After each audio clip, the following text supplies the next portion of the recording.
Shutdown Menteri Komunikasi dan Informatika atau Menkominfo Johnny G. Plate membuka suara soal viral 1,3 miliar data SIM card diduga dijual di pasar gelap dunia maya.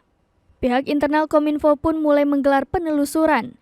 Johnny menjelaskan bahwa tim internal sudah mulai melakukan penelusuran terkait dugaan kebocoran data SIM card tersebut. Ia menyatakan bahwa internalnya masih sedang memastikan apakah kebocoran data tersebut benar dari Kominfo. Sebagai informasi viral di media sosial, adanya kabar dugaan kebocoran data pendaftaran kartu SIM card yang dijual di dunia maya. Data tersebut diperjualbelikan di pasar gelap situs Brecha.to.